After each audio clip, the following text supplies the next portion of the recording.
സിനിമയുടെ സ്റ്റാർട്ടിങ്ങിൽ നമ്മളുടെ കഥാനായകനായ റെയ്നിയാണ് കാണിക്കുന്നത്. ആളൊരു റൈറ്റർ കൂടിയാണ്.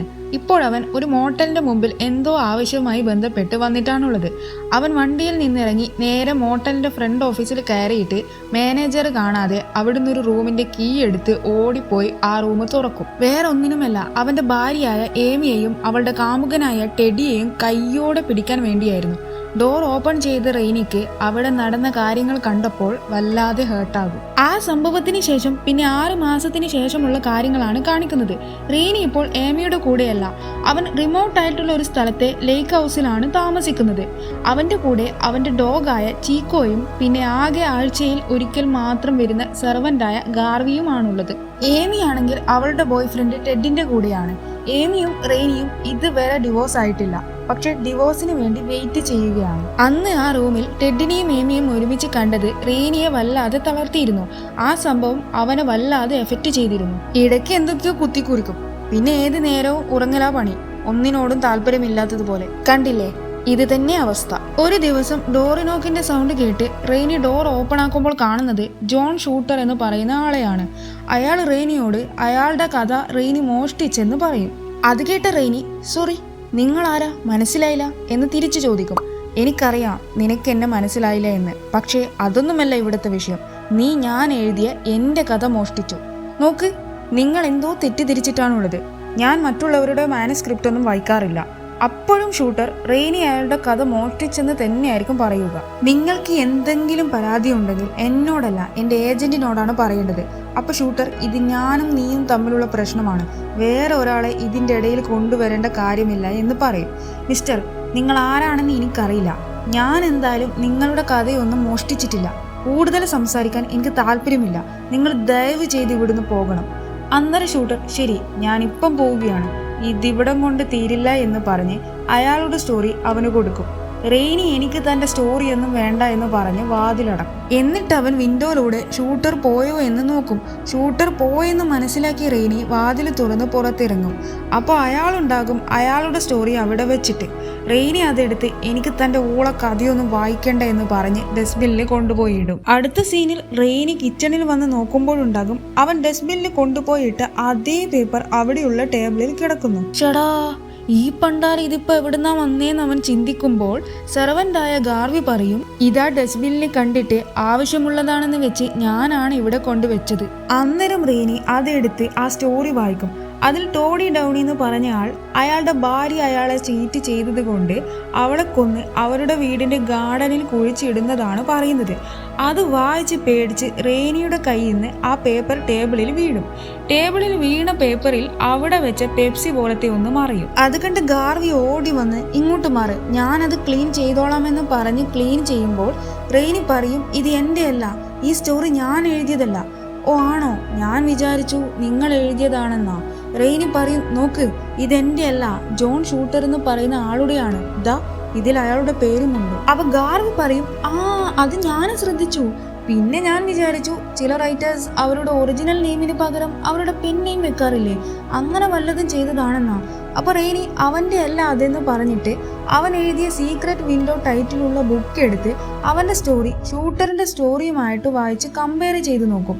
സ്റ്റോറി ഏകദേശം സിമിലർ ആയിരിക്കും, എന്നാൽ ക്ലൈമാക്സും അതുപോലെ ക്യാരക്ടേഴ്സിന്റെ നെയിമും ഡിഫറെന്റ് ആയിരിക്കും.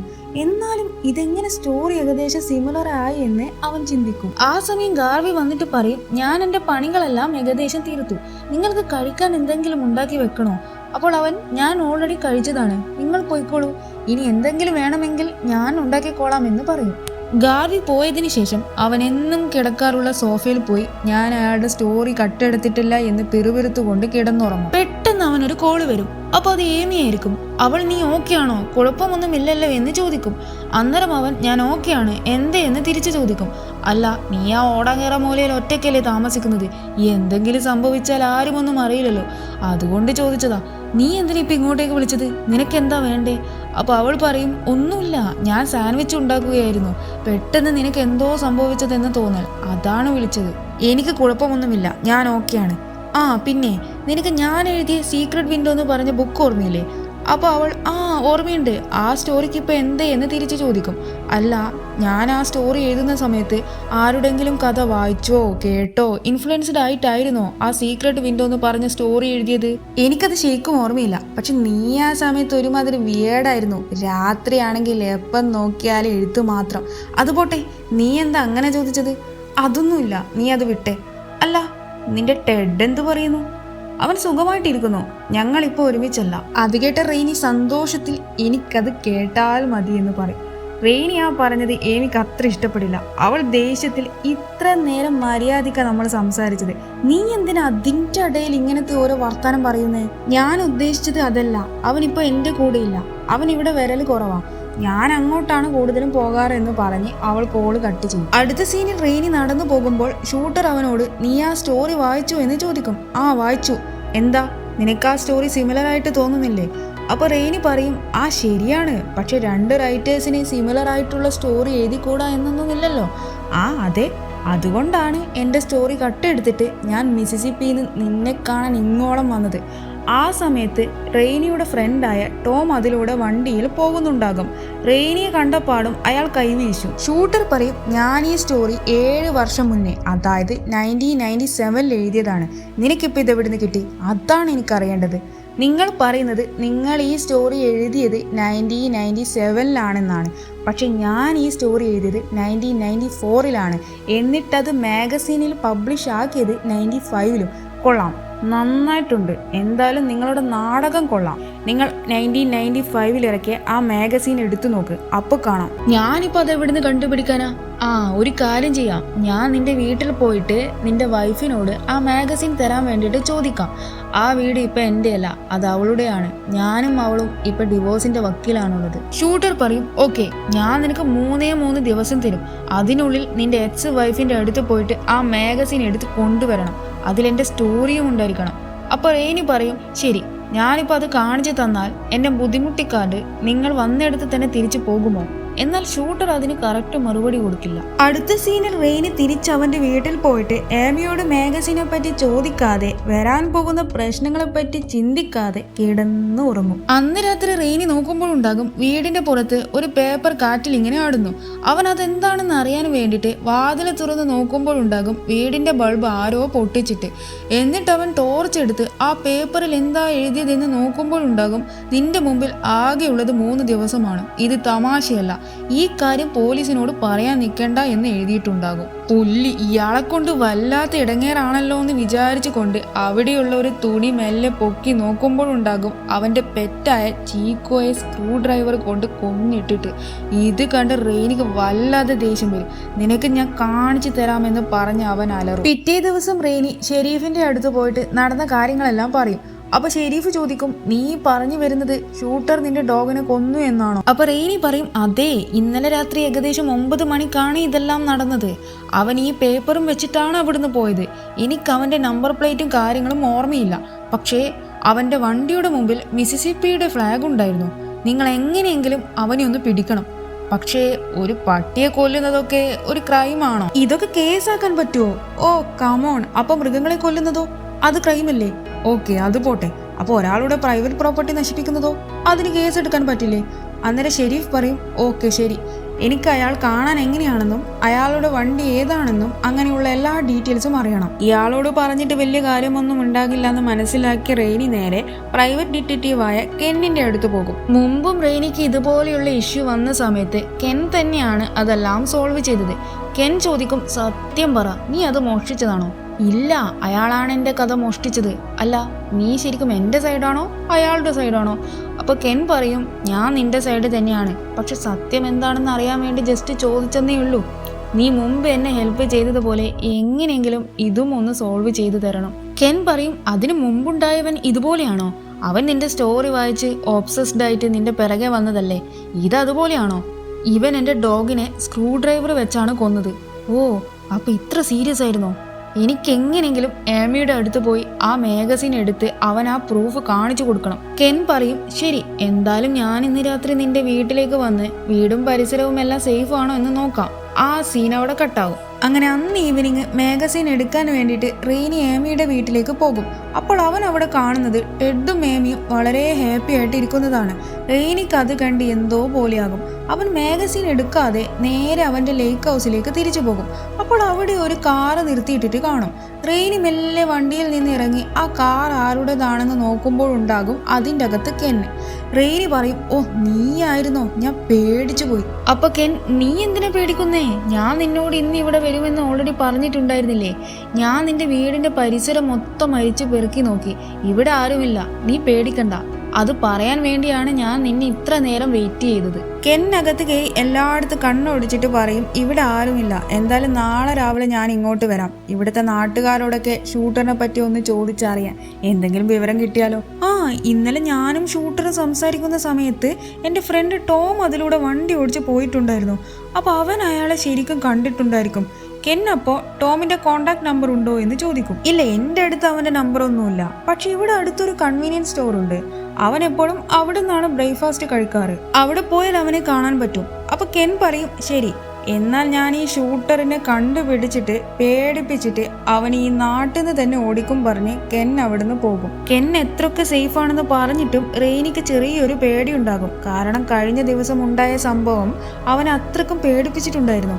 പെട്ടെന്ന് എന്തോ സൗണ്ട് കേട്ട് റെയ്നി വടി എടുത്തിട്ട് മുകളിൽ പോയിട്ട് പറയും, എനിക്കറിയാം നീ ഇവിടെ ഉണ്ടെന്ന്. ഞാൻ 5 വരെ എണ്ണും, അതിനുള്ളിൽ പുറത്തേക്ക് വന്നില്ലെങ്കിൽ നിന്നെ ഞാൻ അടിച്ചു കൊല്ലും. പക്ഷെ ആരുടെയും ഒച്ചയും അനക്കവും കേൾക്കില്ല. റെയ്നി നേരെ പോയി ആരോ അകത്തുണ്ടെന്ന് വിചാരിച്ച് ഷവർ ഡോർ അടിച്ച് പൊട്ടിക്കും. അപ്പം നോക്കുമ്പോഴുണ്ടാകും അവിടെ ഒരു എലി. അവൻ ആ എലിയെ എടുത്ത് പുറത്തേക്ക് കളയുമ്പോഴുണ്ടാകും പിറകിൽ ഷൂട്ടർ ചോദിക്കും, ഹലോ, എന്തൊക്കെയുണ്ട്, സുഖമാണോ? ഒരാളുടെ കഥയും മോഷ്ടിച്ചിട്ട് നീ എങ്ങനെ ഇത്രയും സുഖത്തിലിരിക്കുന്നേ? നീ ഇന്ന് ഏമിയുടെ വീട്ടിൽ പോയത് ഞാൻ കണ്ടിട്ടുണ്ടായിരുന്നു, പിന്നെ എന്തുകൊണ്ട് നീ അത് എടുത്തില്ല? അപ്പോൾ റെയ്നി പറയും, ഞാൻ ആ മാഗസിൻ എടുത്തു വന്ന് ആ സ്റ്റോറി നിങ്ങൾക്ക് കാണിച്ചു തന്നാൽ നിങ്ങൾ എൻ്റെ ലൈഫിൽ നിന്നൊന്ന് പോകുമോ? അതിന് കാണിക്കാൻ അങ്ങനെയൊരു മാഗസീനോ അതിലൊരു കഥയോ ഇല്ല എന്ന് എനിക്കും അറിയാം, നിനക്കും അറിയാം. അപ്പോൾ റെയ്നി ചോദിക്കും, ഞാൻ എന്ത് ചെയ്യണമെന്നാണ് നിങ്ങൾ ഈ പറയുന്നത്? ടോഡി ഡൗണി എന്ന് പറയുന്ന ആൾ അയാളുടെ ഭാര്യ അയാളെ ചതിച്ചത് കൊണ്ട് അതിന്റെ പ്രതികാരമായി അവളെ കൊന്ന് അവരുടെ വീടിന്റെ ഗാർഡനിൽ കുഴിച്ചിട്ടു. ഇതായിരുന്നു എൻ്റെ സ്റ്റോറിയുടെ ക്ലൈമാക്സ്. പക്ഷെ നീ അത് മാറ്റി എഴുതി. അതുകൊണ്ട് നീ ഇതുപോലെ എഴുതിയിട്ട് എൻ്റെ പേരിൽ എഗെയിൻ പബ്ലിഷ് ചെയ്യണം. എന്നിട്ട് ഷൂട്ടർ ഇതുപോലെ ചെയ്തില്ലെങ്കിൽ ഏമിയെ താൻ കൊല്ലുമെന്നുള്ള അർത്ഥത്തിൽ അവനെ ഭീഷണിപ്പെടുത്തും. അത് കേട്ട റെയ്നി ദേഷ്യത്തിൽ അവൻ്റെ കയ്യിലുള്ള ഷവൽ കൊണ്ട് അയാളെ അടിക്കാൻ നോക്കും. അപ്പൊ ഷൂട്ടർ തിരിച്ചടിച്ചിട്ട് പറയും, എൻ്റെ കാര്യം നടക്കുന്നത് വരെ ഞാൻ ഇനിയും വരും. ആ സീൻ അവിടെ കട്ടാകും. പിറ്റേ ദിവസം റെയ്നി ഫോൺ റിങ് ചെയ്യുന്നത് കേട്ട് എടുത്തു നോക്കുമ്പോൾ അത് ഏമി ആയിരിക്കും. ഏമി ഒച്ചത്തിൽ, നീ ഇതെവിടെയായിരുന്നു എന്ന് ചോദിക്കും. അപ്പോൾ അവൻ, നീ കിടന്ന് തൊള്ള തുറക്കാതെ കാര്യം എന്താണെന്ന് പറയും. ഏമി പറയും, നീ ഇതെവിടെ പോയി കിടക്കുകയായിരുന്നു? ഇന്നലെ രാത്രി മുഴുവനും നിന്നെ വിളിക്കാൻ ഞാൻ ട്രൈ ചെയ്തു, പക്ഷെ കിട്ടിയില്ല. നമ്മളുടെ വീടിന് ആരോ തീ വെച്ചു. അങ്ങനെ റെയ്നി നേരെ സംഭവം നടന്ന സ്ഥലത്തേക്ക് പോകും. അപ്പോൾ അവിടെ ടെഡ് ഉണ്ടാകും. റെയ്നിക്കാണെങ്കിൽ അവനെ കാണുമ്പോൾ തന്നെ ഇരിഞ്ഞു കയറും.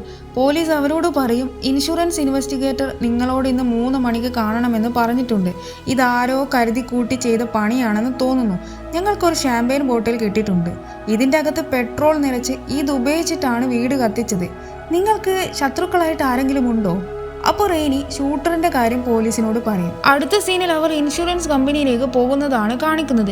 ഇൻഷുറൻസ് ഇൻവെസ്റ്റിഗേറ്ററായ ഫ്രാൻ പറയും, നിങ്ങളുടെ കത്ത് നശിച്ച വീട് ഞാൻ കണ്ടിട്ടുണ്ടായിരുന്നു. സാധാരണ ഇങ്ങനെയുള്ള കേസുകളിൽ ഞങ്ങൾ ക്വസ്റ്റ്യൻസ് ചോദിക്കുന്ന സമയത്ത് ഇൻഷുറൻസ് തുക കിട്ടാൻ വേണ്ടിയിട്ട് വീട്ടുകാർ തന്നെ അവരുടെ വീട് കത്തിച്ചെന്ന് നമ്മൾ വരുത്തി തീർക്കുന്നത് പോലെയാണ് അവർ വിചാരിക്കല്. നിങ്ങളുടെ കേസിൽ അധികം ക്വസ്റ്റ്യൻസ് ചോദിക്കേണ്ടി വന്നില്ല, കാരണം നിങ്ങൾക്ക് ഓൾറെഡി ഇതാരാ ചെയ്തതെന്നുള്ള ഐഡിയ ഉണ്ടല്ലോ. ഇതൊക്കെയാണ് നിങ്ങളുടെ ഇൻഷുർഡ് ആയിട്ടുള്ള ലിസ്റ്റ്. ഇത് കറക്റ്റ് വായിച്ച് സൈൻ ചെയ്തോളൂ എന്ന് പറയും. അവർ ആ ലിസ്റ്റ് വായിക്കുമ്പോൾ ടെഡ് മെല്ലെ നോക്കും. റെയ്നിക്ക് ഒന്നാമത് ടെഡിനെ കണ്ണിൽ കണ്ടുകൂടാ. അവൻ എങ്ങനെയും ഒന്ന് ടെഡിനെ കുറ്റപ്പെടുത്താനുള്ള സാഹചര്യം നോക്കി നടക്കുകയായിരുന്നു. റെയ്നി ടെഡിനോട് പറയും, നീ എന്തിനാ ഇങ്ങനെ വായി നോക്കിയിരിക്കുന്നേ? ഇതൊക്കെ ഞങ്ങളുടെ മാത്രം ക്ലെയിംഡ് പ്രോപ്പർട്ടീസ് ആണ്.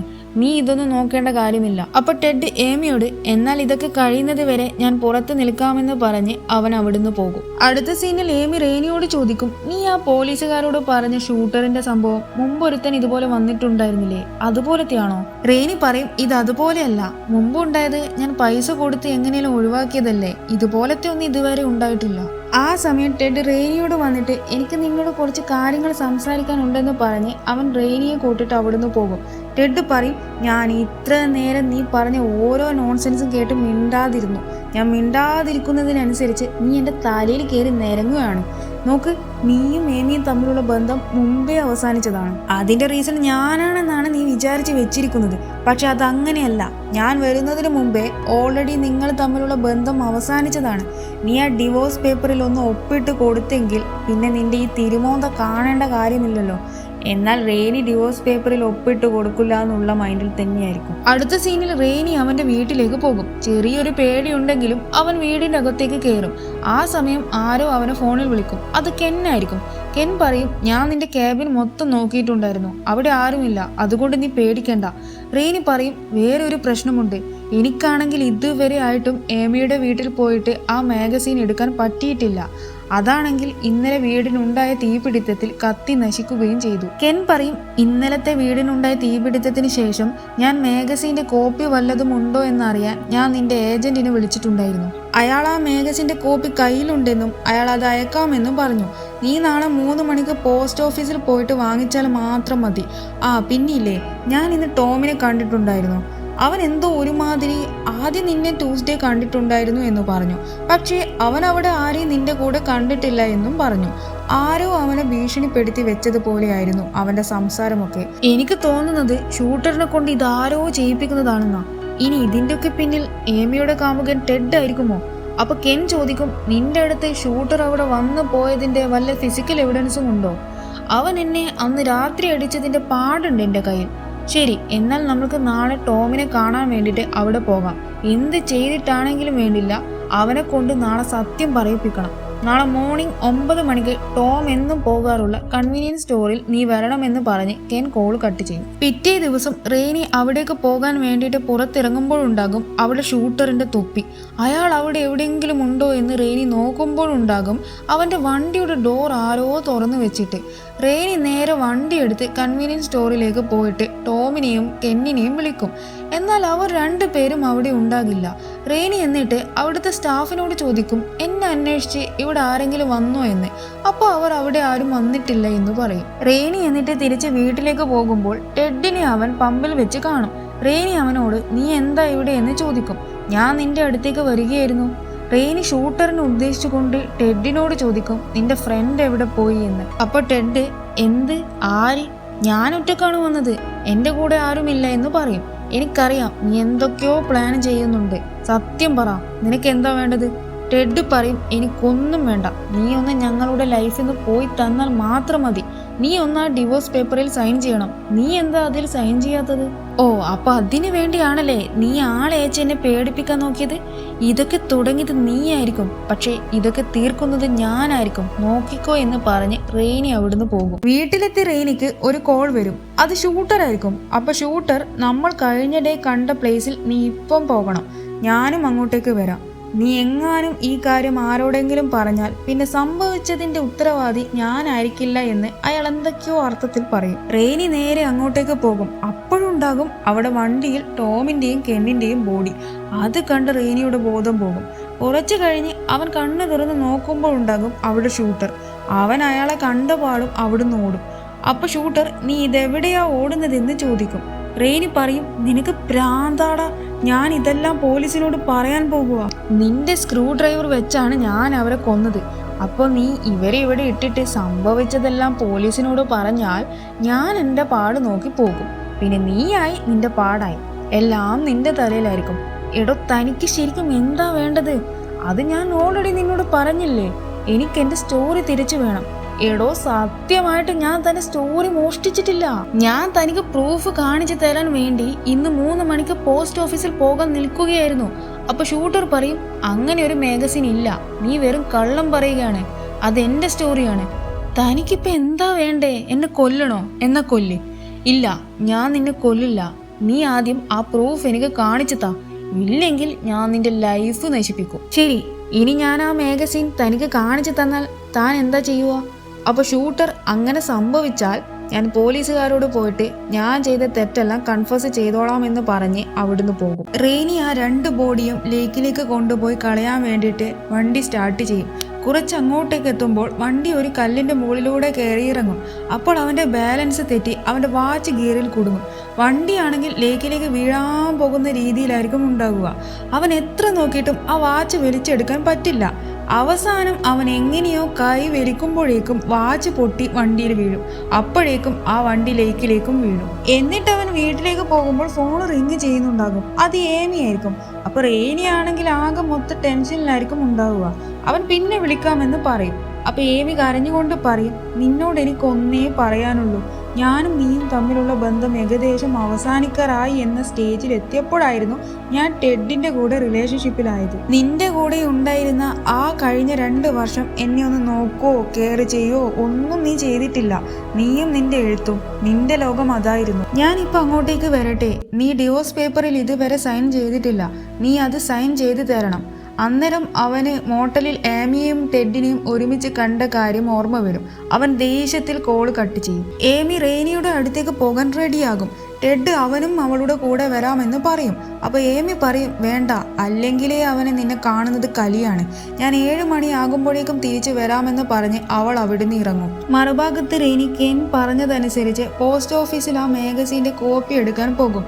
എന്നിട്ട് അവൻ അത് വാങ്ങി തിരിച്ചു പോകാൻ നോക്കുമ്പോഴുണ്ടാകും അവിടെ ഷെരീഫ്. അയാൾ ചോദിക്കും, എനിക്ക് നിന്നോട് കുറച്ച് സംസാരിക്കാനുണ്ടായിരുന്നു, നിനക്കിപ്പോൾ സമയമുണ്ടോ? ഓ സോറി, എനിക്ക് കുറച്ച് തിരക്കുണ്ട്, ഞാൻ നിങ്ങളെ പിന്നീട് വിളിക്കാമെന്ന് പറഞ്ഞ് അവൻ അവിടുന്ന് പോകും. ഇപ്പുറത്തെ ടെഡ് ആണെങ്കിൽ ഒരു സമാധാനവും ഇല്ലാത്തത് കൊണ്ട് വണ്ടിയെടുത്ത് ഏമിയുടെ പിറകിലായിട്ട് പോകും. റെയ്നി ആ മാഗസീൻ എടുത്ത് ആ സീക്രട്ട് വിൻഡോന്റെ പേജ് എടുത്ത് നോക്കുമ്പോഴുണ്ടാകും ആ പേജ് മാത്രം കീറിയിട്ട്. അവൻ വീടിൻ്റെ അകത്ത് കയറി, എന്നാലും അയാൾ ഇതെങ്ങനെ കീറിയത് എന്ന് പറയും. എന്നിട്ട് അവൻ ഷൂട്ടർ കൈക്കടിച്ചതിൻ്റെ പാട് നോക്കും. പക്ഷേ ആ പാട് അവിടെ കാണില്ല. ഇവിടെയാണ് മക്കളെ ഈ സിനിമയുടെ മെയിൻ ട്വിസ്റ്റ്. സത്യം പറഞ്ഞാൽ ഷൂട്ടർ എന്ന് പറയുന്ന ആൾ ഇല്ല, അത് അവൻ്റെ തന്നെ വേറൊരു പേഴ്സണാലിറ്റിയാണ്. റെയ്നിയുടെ ബോധ മനസ്സിന് എന്താ സംഭവിക്കുന്നതെന്ന് മനസ്സിലാകില്ല. ആ സമയം അവൻ്റെ മറ്റൊരു പേഴ്സണാലിറ്റിയായ ജോൺ ഷൂട്ടർ വന്നിട്ട് പറയും, നീയാണ് എനിക്ക് ഈ പേര് തന്നത്, എന്നെക്കൊണ്ട് ഇതെല്ലാം ചെയ്യിപ്പിച്ചത് നീ തന്നെയാണ്. അപ്പോഴായിരിക്കും ഫ്ലാഷ് ബാക്ക് കാണിക്കുക. ഏമിയുടെ വീട് കത്തിച്ചതും കെന്നിനെയും ടോമിനെയും കൊന്നതുമൊക്കെ. ശരിക്കും ഫസ്റ്റ് സീനിൽ ഏമിയെ കൊല്ലാൻ വേണ്ടിയിട്ട് തന്നെയായിരുന്നു റെയ്നി ആ മോട്ടലിൽ പോയത്. എന്നാൽ റെയ്നിക്ക് അത് പറ്റിയില്ല.